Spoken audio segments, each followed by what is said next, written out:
राधे राधे दोस्तों, आज हम आपको सुनाने जा रहा हूँ दो विद्वानों की कहानी। ऐसे ही इंटरेस्टिंग कहानी सुनने के लिए इस चैनल को सब्सक्राइब कर लो और बेल आइकन को प्रेस कर दो। बहुत पुरानी बात है, एक गांव में दो लड़के रहते थे। एक का नाम ज्ञानवान और दूसरे का नाम बुद्धिमान था, लेकिन दोनों पढ़ने लिखने में बहुत कमजोर थे। दोनों के माता पिता उनको लेकर बहुत परेशान थे। उन्होंने ज्ञानवान और बुद्धिमान को अच्छी शिक्षा देने के लिए बनारस भेज दिया। ज्ञानवान और बुद्धिमान ने बनारस में कुछ वर्ष रहकर अध्ययन किया। अब दोनों ही अच्छी शिक्षा ग्रहण कर विद्वान हो चुके थे।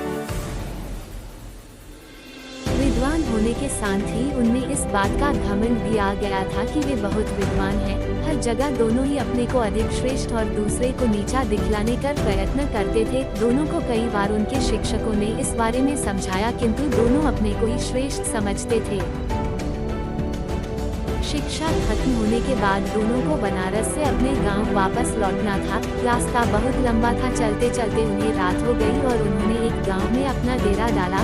गांव के जमींदार को पता चला कि उनके गांव में बनारस के विद्वान आए हुए हैं। जमींदार साहब ने दोनों विद्वानों को रात्रि विश्राम और भोजन के लिए अपने घर आमंत्रित किया। ज्ञानवान और बुद्धिमान दोनों जमींदार के घर आ गए। जमींदार ने दोनों के रुकने की अलग अलग व्यवस्था की और स्वादिष्ट पकवान बनवाए। जमींदार पहले ज्ञानवान के पास गया और हालचाल जाना। जमींदार पहले तो ज्ञानवान से बहुत प्रभावित हुआ, किंतु अपने घमंड और बुद्धिमान को नीचा दिखाने के लिए ज्ञानवान जमींदार से बोला, बुद्धिमान तो नाम का बुद्धिमान है, इतने दिन बनारस में रहकर भी वह कुछ नहीं सीखा और अभी भी गधा ही है। ज्ञानवान की बातें जमींदार को अच्छी नहीं लगी। ज्ञानवान से मिलने के बाद वह बुद्धिमान से मिलने गया। बुद्धिमान ने भी ज्ञानवान की तरह ही बातें की और कहा, ज्ञानवान को कोई ज्ञान नहीं है और वह तो बैल है जिसे कुछ नहीं आता।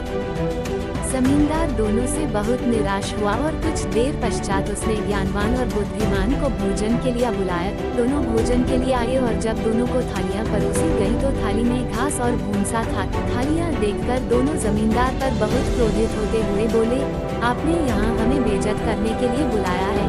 क्या हम कोई जानवर है जो आप हमें भूसा और घास खिला रहे हैं? जमींदार हाथ जोड़कर बोला, मान्यवर, आप विद्वान हैं और मेरे मेहमान हैं। मेरा उद्देश्य आपके बेइज्जती करना नहीं है। आप दोनों ही विद्वान होकर एक दूसरे को बैल और गधा बोल रहे थे, इसीलिए बैल और गधे का जो भोजन पसंद है मैंने आपको भी वही भोजन परोस दिया।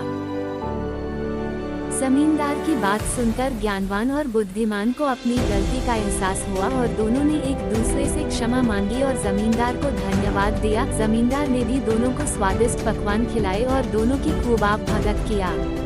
शिक्षा कोई कितना ही बड़ा विद्वान क्यों ना हो, अगर दूसरे को नीचा दिखलाने का प्रयत्न करता है तो उसे भी नीचा देखना पड़ता है।